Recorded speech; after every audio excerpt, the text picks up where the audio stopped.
drifted alarmingly in the betting was, Felsted in the morning continued to drift. It was late on the exchanges to lose. It was something you'd see in a Dick Francis novel, Charles Burns. The ground is soft. It's heavy. It's soft on times. It's heavy. Okay. And a very warm welcome to the Bar Stewards Inquiry Sunday Sermon, when I'm joined by my usual crew.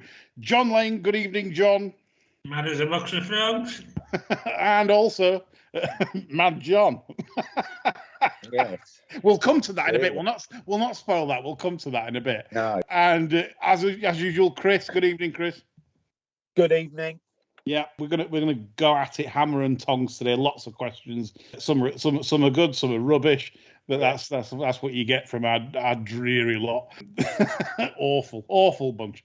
Right, before we get on to reviewing the sort of like Derby trials and Oaks trials this week and all the furore in the anti-purse markets, there were two or three topics I want to just cover off with you two over the weekend, which got my goat. And those were the Stewards, who managed to chuck out two horses on Saturday, one at Warwick, one at Nottingham. I don't know if you've seen both. Chris, did you see both? Yeah, I did. Yeah, not while they happened, but I saw the recording. So yeah. What did you make of the throwout? It's a bit difficult, actually. I wouldn't sort of profess to be an expert on the rules, but it doesn't seem to be a huge amount of consistency. But I'll be interested to see what you guys think, because I thought they were quite harsh, actually. John, did you see them? I've seen the Nottingham one. I mean, I'd rather watch a fire at an orphanage than watch Warwick, but... I shouldn't laugh at that. I'm going to hell. I'm going to hell. Potty mouth talk there from John. He's right there. I've never seen anything, I don't think, as bad as that for throwing one out. What's hilarious is, and we've supposedly got professional stewards, usually ex-jockeys or as John says, ex-Sandhurst. but I find it incredible that they chucked it out for basically hanging and causing the other one to basically taking the other one offline, despite them never touching in the closing stages. When in fact, if you actually look at it properly, it's actually the one in red, the initial second. He's doing all the hanging, and the other one's just following it. That's what's remarkable. So like they've took the view that it's that one that's hung and sort of made it drift towards the far rail, when in fact it's not that at all. It's just followed the other one a bit. That's what they do. They run with them. And it's I find it remarkable. They never touched, not one bump. The Warwick one a little bit different for me. I wouldn't have chucked it out, but I can see why they did. It was, he sort of crossed it at possibly a key point, but it was a neck. You're doing really well to say that was definitely, yes, that was 100% going to win without doubt. I think you're doing really well in that instance to actually say that. But I do get that more than the Notts one. But what is concerning for me more than anything is the lack of consistency that this is producing. We've gone from hardly chucking anything out. And remember last year we had lots of DQs. And now we're having a situation where we now decided, well, let's chuck a few more out. They've obviously had a directive from the BHA to chuck a few more out, because there has been some very, very odd calls than what we're used to. And like I said, I'm not saying that it didn't need amending, because I did think you had to commit murder to get one thrown out under the old rules. But I don't think I'm liking this new way at all. I think the Nottingham one was absolutely, and they're absolutely 101 to get it overturned at Portman Square. The Nottingham one, if they do, absolutely 101, even though it is Charlie Hill's John. You love him. So anyway, the stewards for me are a huge worry going forwards, I think, for all, because it doesn't inspire confidence, and of course, lots of punters playing the 101s, like they do in running and everything else. Now you're struggling really to take 101 when a horse is sort of like you know, because they will chuck them out if there's any kind of bumping. It's like even ahead now. I think they're going. I think that's what's happening when it didn't happen before. So it makes things interesting for us bettors, you know, that want to play the bottom end game. So some betting angle there for you folks. Start laying some 101s when it looks a close finish, because all you need is a bang and you get a bing bong, and it's you'll be able to trade out. There you go. Right. The other thing Saturday was the amount of racing, which we've touched on, and I was sort of like, again, 9 meetings on Saturday, 7 in the afternoon, 2 Irish, and I find it impossible to just concentrate and keep up with it. It just ruins it for me. It's just far too much. Do we agree, chaps?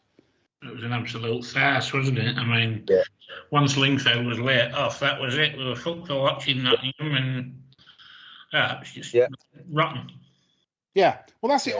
I mean, these daft race times, because we haven't got the facilities to get races off on time, and by that I mean we haven't got outriders to basically get horses to the start without, you know, pissing about.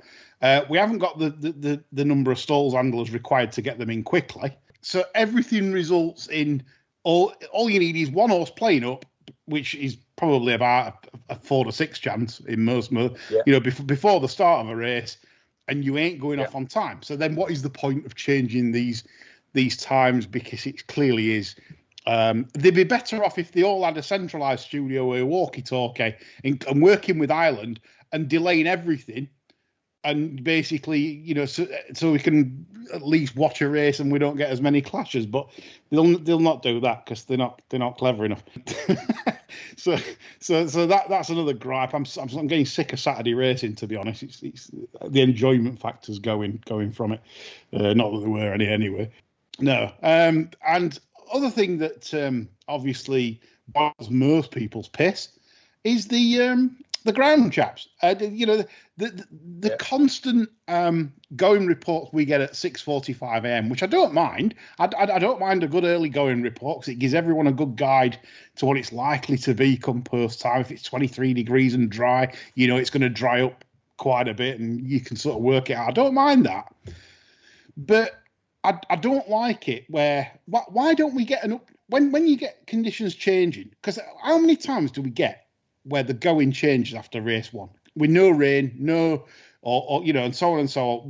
Why can't they just do a stick reading at I don't know, midday, 12:30? I know what John's going to say. John, why can't they do that? Busy having lunch. Are they troughing, John? Are they quaffing away? Snouting the trough.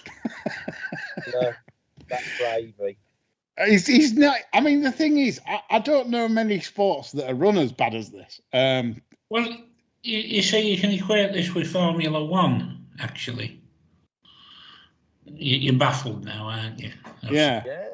You think I'm fucking mad. Yeah. Somebody on YouTube does. I can equate this with Formula One because clerks, rather like Formula One drivers, think they're the only person that can handle a going stick. The Formula One driver wouldn't send a member of the pit crew out to do a practice lap.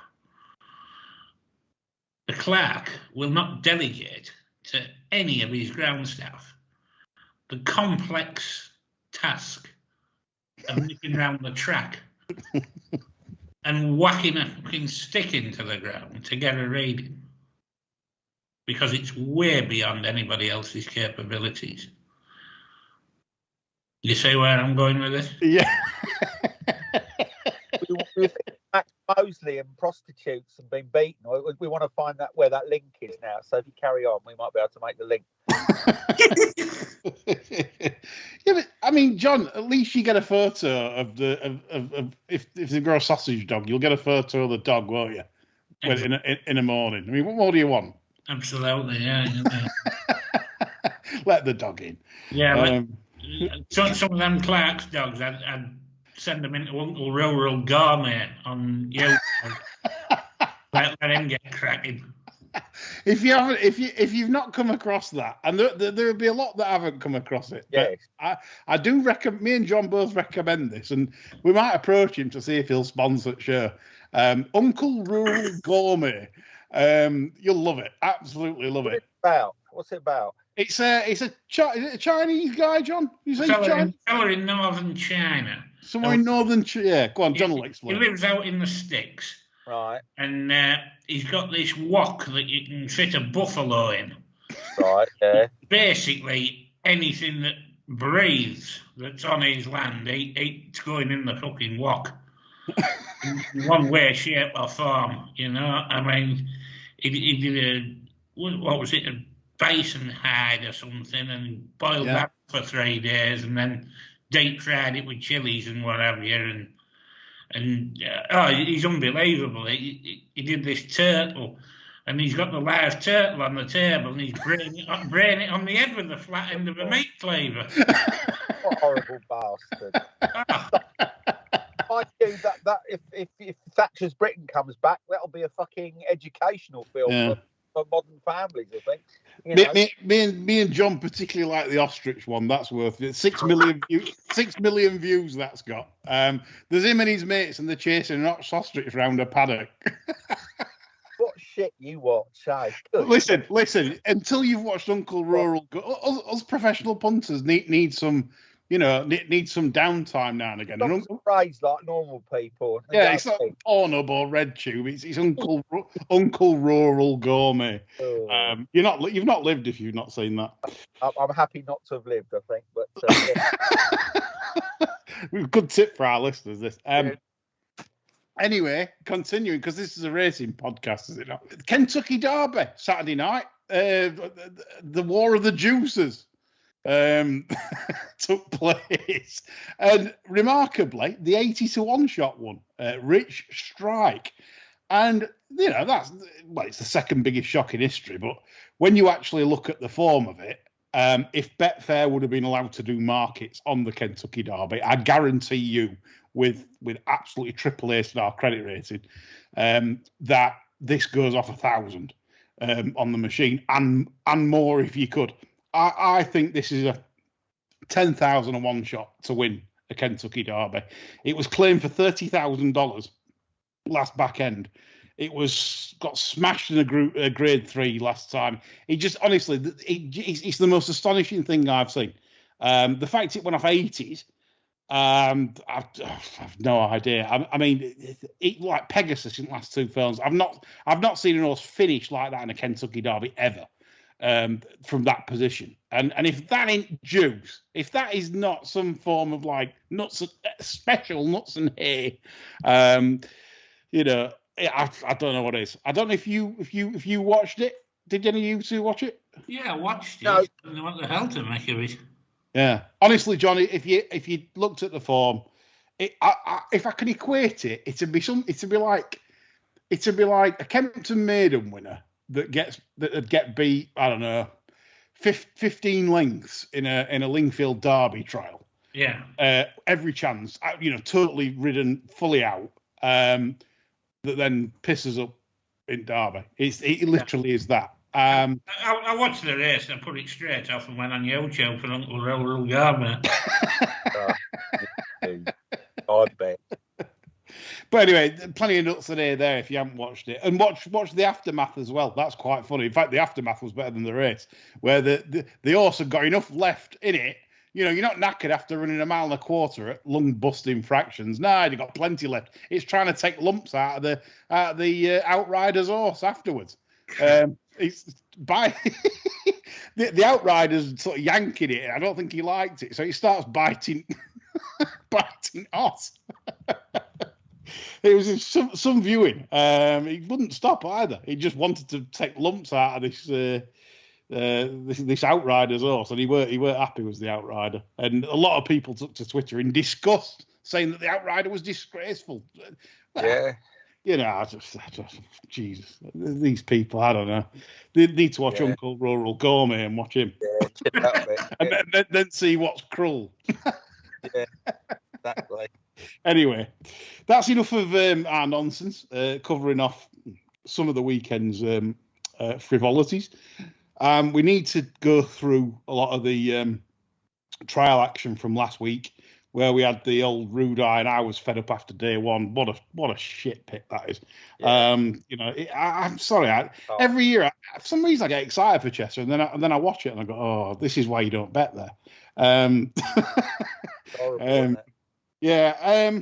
So we'll go to the Cheshire Oaks, John. Thoughts of June beating our filly that we like above the curve. We like her physically. I suppose is it after timey to say you're a bit too big to go around Chester? No, I didn't think she got the best of her edge. No. What I was going to say, okay, now. You know, he had a wide all the way. He's making his move on the apex, if you like, of the curve turning in, which was a bit lung busting for her, I thought. I don't think she did her hopes any great harm. I'd still be interested in her if she turned up on the day, because I think at the minute, I think the Oaks is looking thin. Yeah. You know? That said, the jockey's probably come back and told the baby Joseph that she didn't handle it, and he'll be in two minds whether he runs her there now and just go straight to the curragh. He'll think he'll suit her better.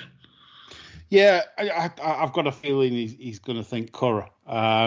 I do like her physically a lot. I had a good close look at her at Chester, and I probably underestimated, what a big filly she is. And you just think as time goes on this year, I think as long as she's kept to the right races, I think she's going to be a really good filly over. People are saying, oh, no, she wants stepping back to 10 furlongs. I don't think she'd have any problem with the 12 at all. I just think people are sort of, they look at the trip and think, oh, well, she just flattened out a bit. She flattened out because she'd got bloody 5 or 6 lengths to make up on the one that's making all that she absolutely thrashed at Leopardstown. So I genuinely don't think that the trip had much to do with it. It's just that Ryan Moore all week at Chester, for me, rode absolutely. He was stellar. He was on fire at Chester. Was Ryan Moore all week, except on everything that I backed that Ryan Moore rode.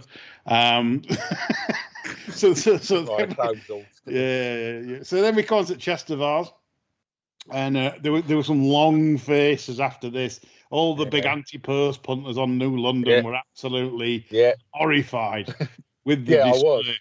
I was. But again, this is the thing. I mean, I don't think Epsom's possibly going to suit him, watching him round Chester. But I don't know. It was quite weird. He looked beat quite early for me, New London. John, what did you think? Well, everybody seems to think, because he had that stellar year last year with the 2 big 3-year-olds, Charlie Appleby automatically has to have 3 live candidates come Derby Day. Yeah, I must admit, I did think he had, but but I mean, he's got a tremendous hand with the milers, but up to press, really, he's got quite a few promising maiden winners, hasn't he? I mean, he hasn't really got anything shining bright as a Derby prospect. No. But I think people's casting round thinking he must have one this year, and we all know it doesn't work like that. No, probably Nation's Pride that he hasn't even entered. That's probably standing, as we stand right now, as probably the best chance. But he hasn't even entered it. So whether he'll supplement, I mean, it's not a problem for them. But yeah, that to me looks. If he doesn't supplement, he's going to struggle to find one. Yeah. No, that's too true. I do think, I think Nation's Pride is probably a gimme. It's going to be supplemented. But yeah, I must admit, the Derby it's like an England batting lineup from 80s against Windies. Gooch, not Gooch, Chris Broad and Graham Fowler, they set off, the 57 for none. and you're thinking, well, they're doing all right here, and then you go for a shit and make a cup of tea, and you come back in and they're 94 for 5, Yeah. And it's like the Derby picture is exactly like that. We've lost Luxembourg, obviously officially today, has been announced as an official scratch. He must be regretting going to the Newmarket with that boy. Yeah. Well, it's interesting because I spoke to Coo's Racing Club after the Guineas, and Coo was adamant that he said it straight after the race. I'd offer my cap to him on this occasion. He said that he thought Luxembourg had a terribly hard race because to stumble out the stalls in the Guineas and then you have to, so you're always on back foot off really strong fractions all race, and then to get there and then to run an absolutely stormer, it must have bottomed it, you'd have felt. So it wasn't the perfect Derby trial. Coo said that, and he's called it because it's obviously feeling the effects of that, and we might not see it until probably later this summer. I wouldn't have thought. You might be looking Eclipse John maybe for that or something, or if very fit for that Guineas. Which one, John? You look very fit for that Guineas. Yeah, it's as if you can understand them. It's as if they thought, well, we've got to run in the Guineas. If we can somehow fluke the Guineas, wrong track, wrong ground. Well, not necessarily wrong ground, but as in it's wrong ground on that track. I think the thinking was flawed anyway there, Lee, because he'd already got his route one at a mile. Yeah. And he was always going to be on the back foot against them two over that sort of trip. And for a horse built like he is, full well Ryan's not going to be keeping hold of him down into the dip. He's going to be letting him sprawl all over because he's going to be chucking the sink at him. Yeah. Whereas if you'd gone for a Dennistown or a Dandy, he's going to be keeping hold of him, and he's not got the problems with downhill runs and things like that, I think they'll be really, really kicking themselves over going to the Guineas. Yeah, no, it's fair comment, which is a shame because to me that's took the shine off it. And now leading the market is today's Derby trial winner at Leopardstown, Stone Age, with a suitably impressive performance, leads the Derby field now at 3-1. At first, I didn't know what to make of that. I'm thinking that feels awfully short. But when you actually go through the others that's sort of left, around the top end of the market and everything else, you are struggling a little bit to not justify that 3-1 quote, John. Very much so. This week should shed light, shouldn't it? At York. I think the second favourite is favourite for the Dante now, isn't he? Well, I did a bit of digging. Because I know you've got you speak to someone good there at Stewards, but I thought I'll do some digging. You were laid up with your foot this week, so I decided to ask a few of my people to go and find out. And one of them come back and said he'd spoke. I'm not going to say who he spoke to, but it's good. I'll tell you off air. But he said about Desert Crown, he said it's working well. It's all fine, but he doesn't get the hype. He doesn't get, because obviously it's been well punted, and that's what he's finding strange. The price, and he doesn't get all the hype behind it. He says, yes, it's working well. It's working like a really nice horse, but not something that you jump up and down and go, wow, if you know what I mean. Again, I think it's people, punters, if you like, latching on and thinking that Stout has to have a Derby horse, even though, as we know, he's had quite a while in the doldrums lately. Yeah. And they've looked at the likely makeup of the Derby field, saying this is going for the Dante, and I think this has been a preemptive strike on the part of a lot of punters. Because, he wins plenty of Dantes and he's won plenty of Derbies, but he's run some Skilmers in the Dante as well. Yeah, no, he has. So I don't know. I'm not convinced yet. And I've seen the Nottingham race a few times. I'm not over enamoured with the horse's physicality. I think he's all right, but he doesn't really fill your eye, I don't think. No, it was impressive at Nottingham, and the sectional, the Simon Rowlands balls, and all the sectionals people, he'll be good. He quickened up really well. He looks a very useful tool. But I'm like you, John. I didn't see anything there physically, and I thought, well, that's a real. I can't wait to see that next year. And that's the sort of vibe I got from the person that told me that. Yeah, it was a little light behind the saddle for my liking. It's gonna be interesting, but it might not need to be a superstar, I suppose. I mean, the field's so who knows? Well, I must admit, I mean, it's a fair point, Chris, because if someone said to me, give Stone Age a rating now, give it a rating, I'd only be around 112ish, that sort of range.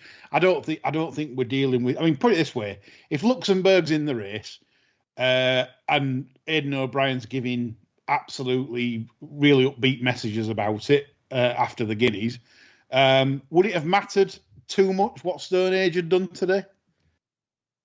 Probably not. No, probably not. So that's the sort of quality. That's the favourite. So that's the sort of quality we're at. So again, I'm not going to dismiss anyone that's got a Desert Crown anti-post voucher. But the word from the yard is it's a very nice horse, but they don't understand the hype behind it.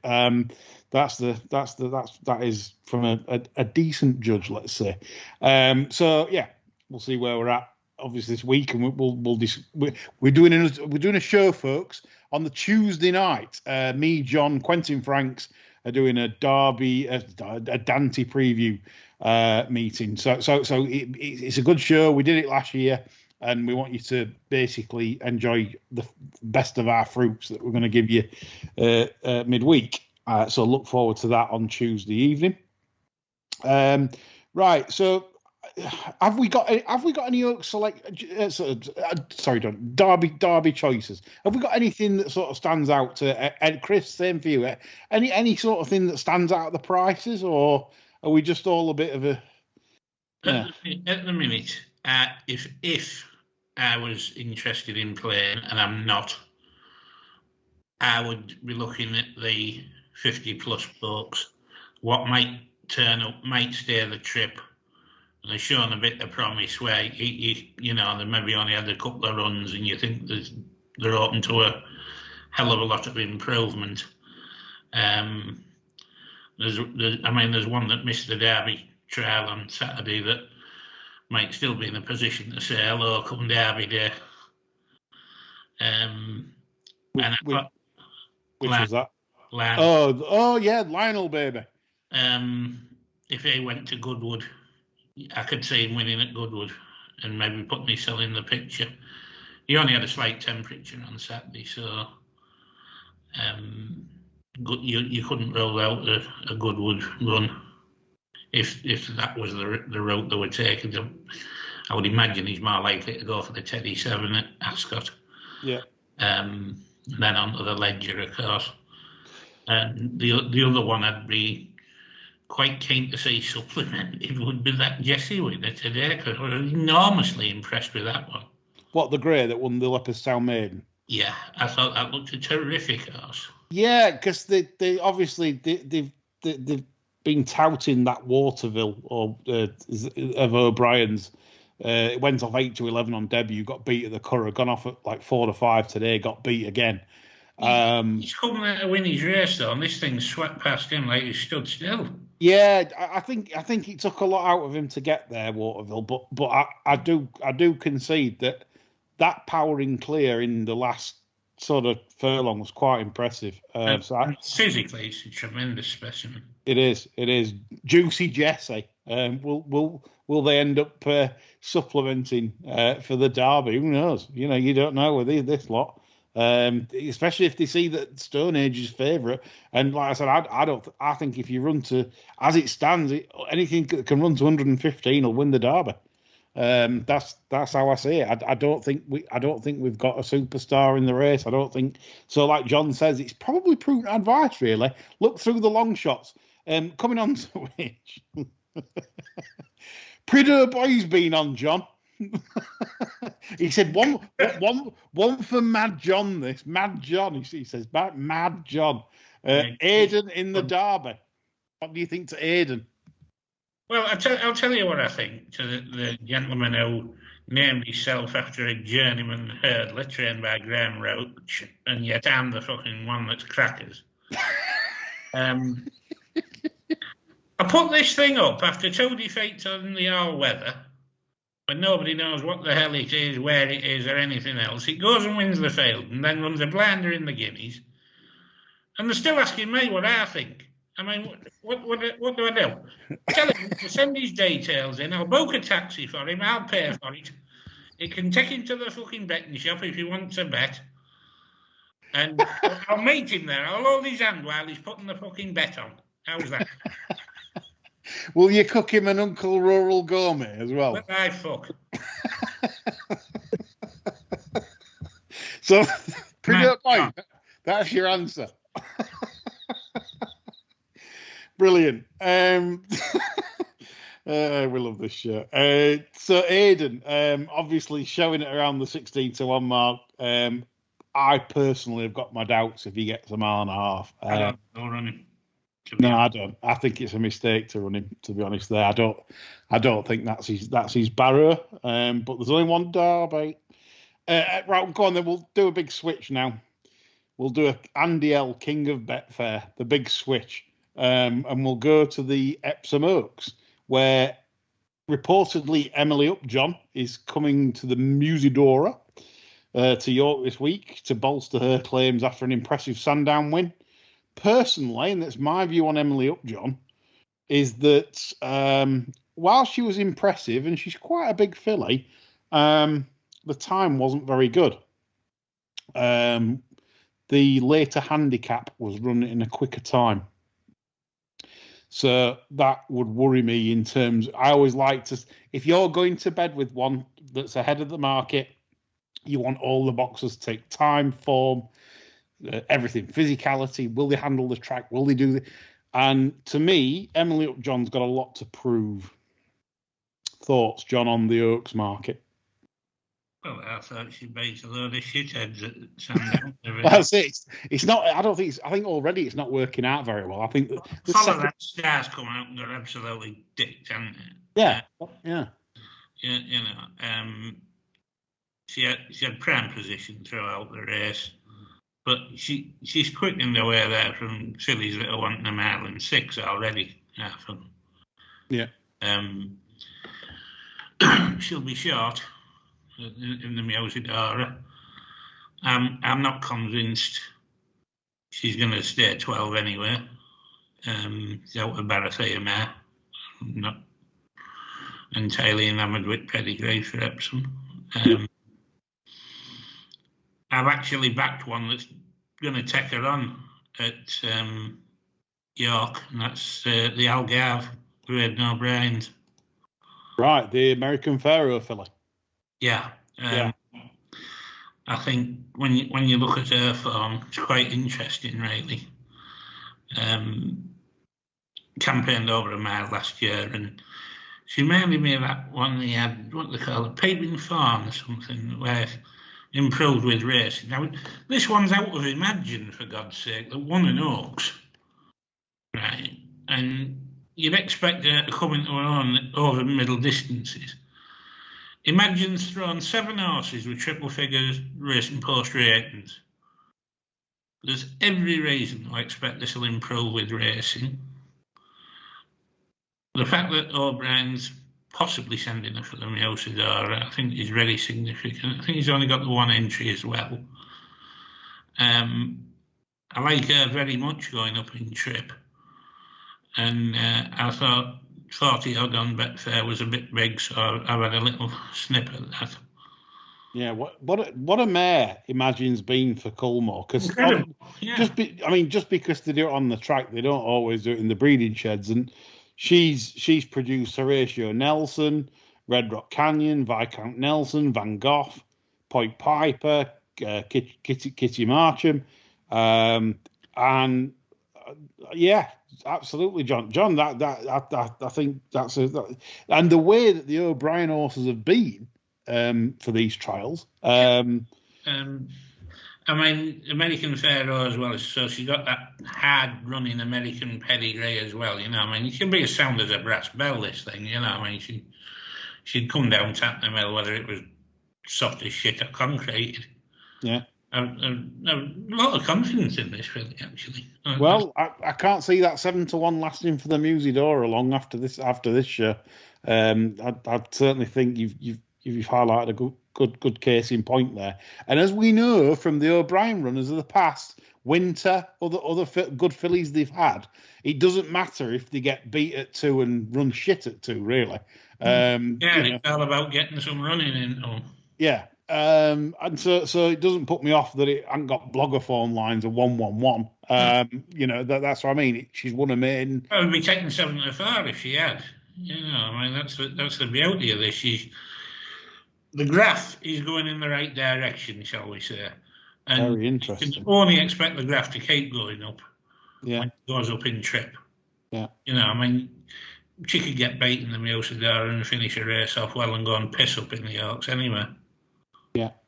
No, love it. Love that. I can't better that on the Oaks market myself. So I really like your case, John. I think that's one for listeners. That I'm very, very interested in her in the Dante as well after what you've just said there. Yeah, good stuff. Okay, so that's what we think on the so far. Obviously, we've yet to see the York trials this week. Magisterial obviously might have something to say from the Gosden yard. Let's hope not. You what, John? Let's hope not. Yes, of course. But but it's yet to play out the final sort of pieces in the jigsaw. 3-1, like I said, Stone Age, we're not bouncing. It's probably about right, given what we've seen from the others, but it's not a great derby. And I do agree with John's advice about looking through some of the bigger prices for a bit of value. Okay, let's go to the fun part of the show now. Loads of questions. We've got quite a few. Andy McGahee's been on, and he said, thoughts on Frankie Dettori this year? Going through the motions or still a top jockey? What do you think, Chris? I think the former. Dettori is a character that gets inspiration from riding really, really good horses and winning big races. And I think so far Gosden Yard doesn't seem to have the firepower years, and I think that's reflected in Dettori's ability. I think he kind of gets himself up for the big occasions on good horses. They just haven't got it so far this year. So I think his kind of riding reflects that. So yeah, I'd go with going through the motions at the minute. Yeah, no, that's fair comment. I always think, like when Piggott came back, Charles St. George were putting him on a good few of his, and Piggott came back, and even though he'd lost a bit of strength in the play, he was still a master in his later years, and I think that's the same for Dettori. I think if you get him the right horse to get excited about, I think he's fine. But he's achieved everything in the game. It's one of them, do you, like you said, do you get excited riding 95 horses? For him, no, I wouldn't have thought. John? Well, if Sergeant Wilson announced that Lionel was going straight to Epsom and Dettori was riding him, what price do you think it'd be? Well, exactly. Yeah. It's a really good point. And obviously Lionel is from that stud that they've got two. Towser's got two, Annie, that ran in the Ascot Maiden the other day. Yeah. Judith, and the second, and it's that stud that obviously I think like you said, imagine like Dettori being booked for Lionel. It'd be hello, we're into 14-1. Yes. So there, yeah, That's what we think on that. Top 10 nicknames, jockeys, trainers, or owners. Well, as you know, we've got a glorious Bar Stewards glossary, which I think we need updated, and I think we need to add a few. One of my favourites, recent favourites, is Duran Fentiman, Frog Eyes. You've got that's one of our recent favourites. John, I mean, we've included Happy Tim. Anything, John, that you've had nicknames or we think we should be doing better on the glossary? Obviously, the Fetus is one of my favourites. It is. It's great that Yeah. We've got the Baby Joseph and the Fetus. That's definitely my favourite too. As I say, there's a lot on the glossary, and I suppose we should have a little update of that, really, because the nicknames do tend to come thick and fast this time of year, don't they? Well, it is. It is. The cunt, the bastard, the shithouse. Yeah. Especially on a Saturday afternoon, you can't keep track of all the nicknames you chuck. Yeah. They're all shit houses on Saturday afternoon, aren't they? Exactly. Yeah. Philbo Bagshot's been on, and he said, have you ever backed a horse when there's been market support for it, but you don't get the fancy price? And he says, like, for example, like Ronan McNally, Charles Burns, do you still row in? Yes, from my perspective, I do. The reason being, for example, if you've got a Ronan McNally horse, and let's say it's 20-1 in the tissue, and obviously it's got coconut, and then all of a sudden you log in the afternoon and it's now into 9-4 or 2-1. What I tend to do though, because Ronan's quite tricky, is I do wait even for the shows, like literally close to the off, because Ronan's not averse to, if it's not his money, then Ronan will just say no late on, and then that's it. Like one at Warwick this year that went from sort of 9-4 to about 8 in the last 5 minutes. So you've got to be quite cute. But we all know that even at SP, so like if Ronan's back one into evens from 25s, people are saying, well, that can't be value. I'm telling you it is. Because these lads want £40 in hand. They don't play the game like normal folk. Oh, we've got this one nicely, and £7 to £10 should go well. This Ronan wants 40, and it's probably juiced up as well. So the fact is that's how I play it. That yes, I will sometimes roll it if I think it's the right profile, the right sort of age. Could be second favourite I don't like, could be third favourite I don't like, and Ronan's back one. Get in there. Let's all row in. Are you like that, Chris? Yeah, definitely. Because obviously the textbook answer is say, oh well, no, it's not value. But because you can't accurately assess the chances of the horse because you don't know how much you've got in hand, the operating assumption must mean they've got tons in hand. So I think you're right. Often those sort of prices can still be value given the fact that they might have 4 or 5 stone in hand. I remember years ago, you might remember him. He's trained in the UK for a little while. Des Donovan, right? He used to do the horses for Barney Curley, and he told me once that Barney Curley, you'd have all these horses that would have, a season and a half off and come back and sort of win 5 or 6 horses. He told me emphatically, he said that these horses that come back, he said there has been fuck all wrong with them. He said for whatever reason, Barney, and you could never fathom him, these horses have never been injured, and if Barney sticks his dough on, you'd have to have at least £50 in hand. So he said, people would look at these and oh, it's only 11 to 10 or it's evens. The market have got Barney by the bollocks. They haven't, because they're 50 on chances. So in those kind of scenarios where a particular yard that punts some likes to have tons in hand, they can be tremendous value. Yeah, John, would you agree with that? I would, yeah. Yeah. I know it's not your thing. I mean, John's like, I'll speak for John, Mad John. John's old school in that, like, John likes to take a price because on his opinion, and he knows it's too big, and John's very good at spotting, really big value. But like I said, I know John himself knows the game inside out. That when you've got 40 or 50 in hand, it doesn't really matter what you're taking on the off. Really, literally, it's just if it's even. I've done it several times on Ronan's myself, and I've looked at race and thought, well, this is an absolute bag of shit race. They're all exposed like 90 hurdlers, and Ronan's decided that he's going to press the button. So if you're taking even money, 11 to 10, it doesn't bother me, because I think, well, I know that Ronan thinks that this has got, because Ronan wouldn't have the probably analytical skills to say this is no good, that's ungenuine, that's a dodge pot, this is that. Ronan just cheats and just fiddles and just gets them off ludicrous marks. So fair play, just run with him. That's our advice there. Yeah. We go to the next question. Have you? This is from Boxing Man. Hello, Boxing Man. I like your tweets on boxing, by the way. He's quite a good judge on when he talks boxing matches. You know, he is calling himself boxing. Yeah, yes. You'd hope so, wouldn't you? You'd hope so. Boxing Man knows fuck all about boxing. Yeah. If it was shit, he'd have to call himself Punchy, wouldn't he? Yeah.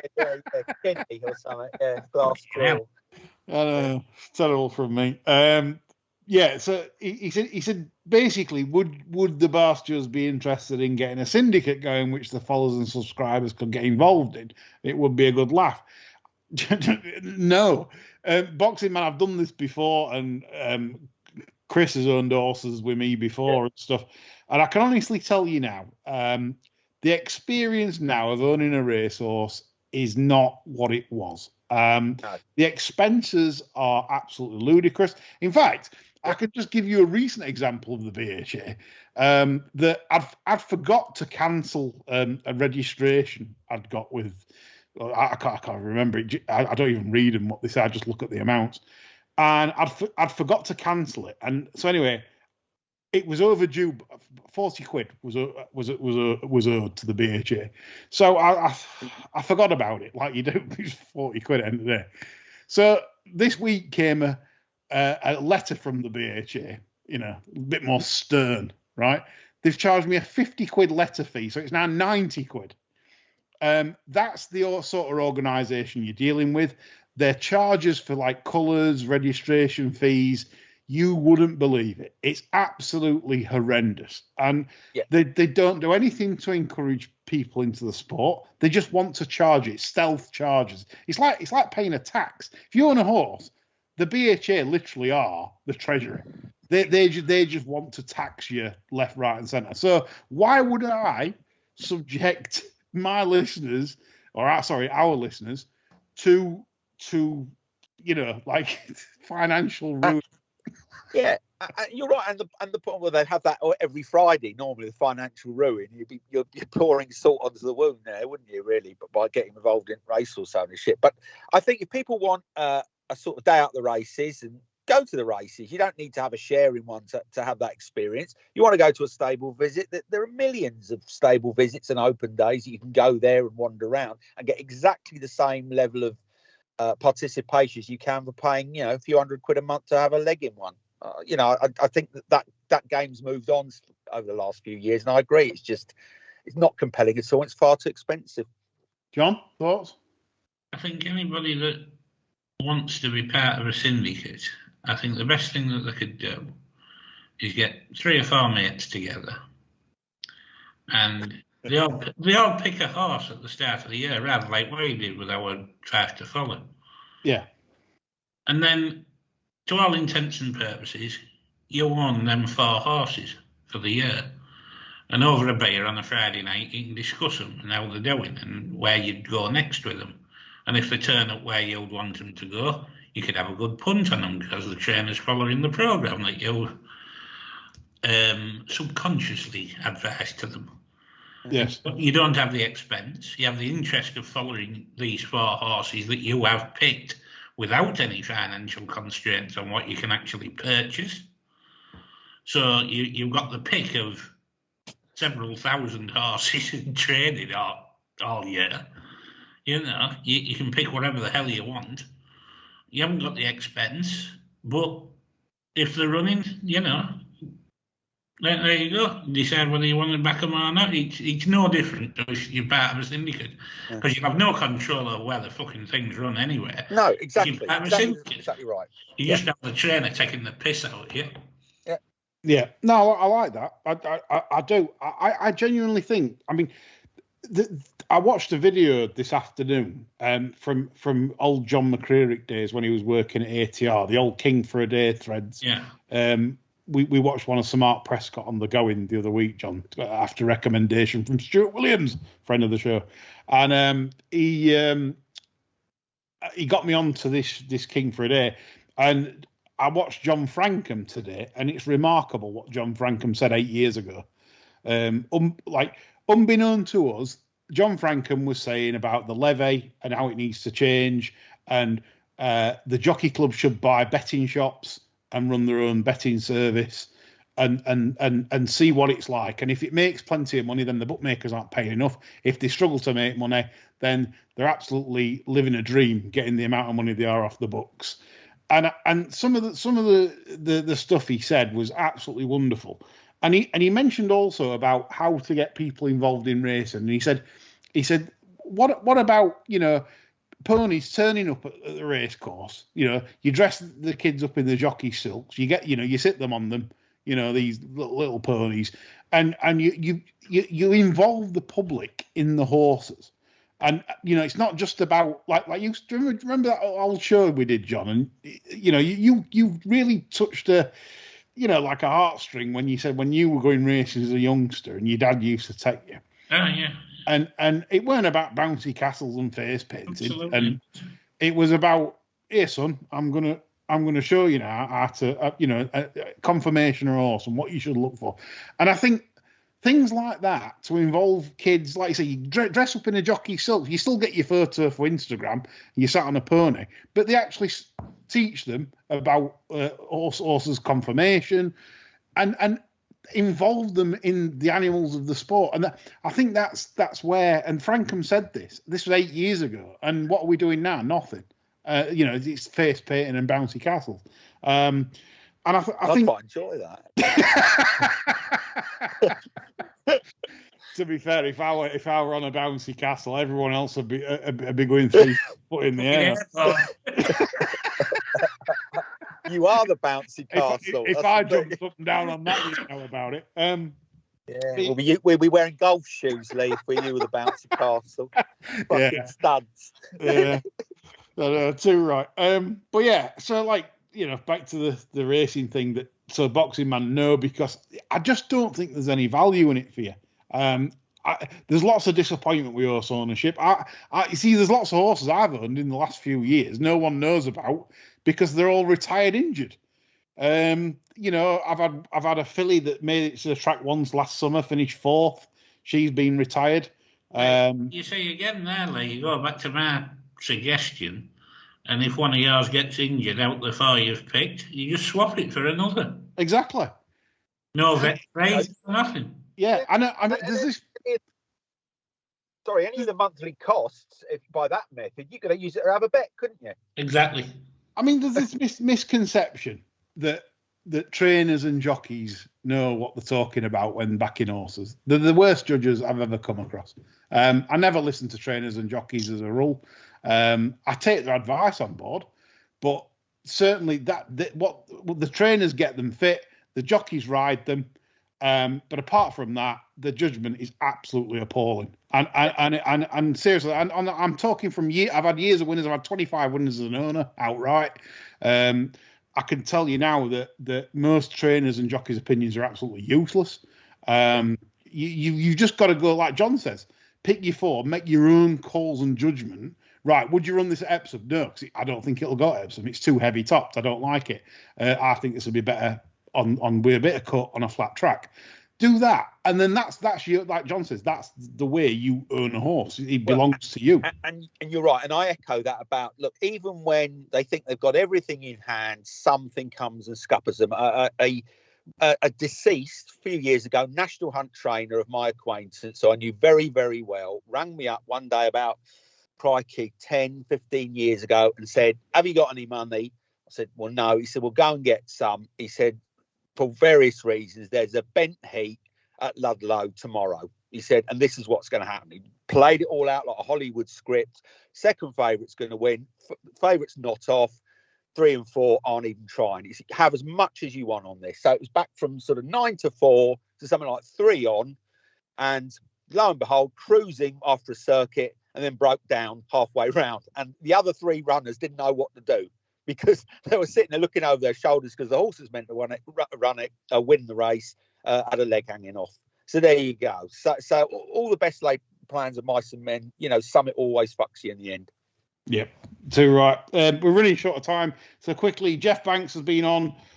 U-turn from Calvin Harris. Yes, very surprised to see that, Jeff.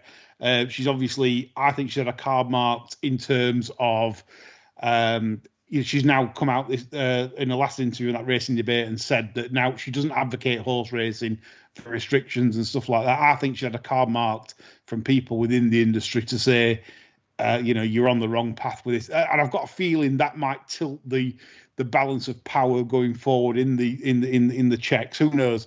But yeah, yes, Jeff, I was as surprised as you. I couldn't believe what she actually said on Racing Debate. Stating that the slots were the prime cause and not horse racing. She's never ever stated that at any point. And one last thing from Dave Bradshaw, who was a good listener of the show, just to finish the show off.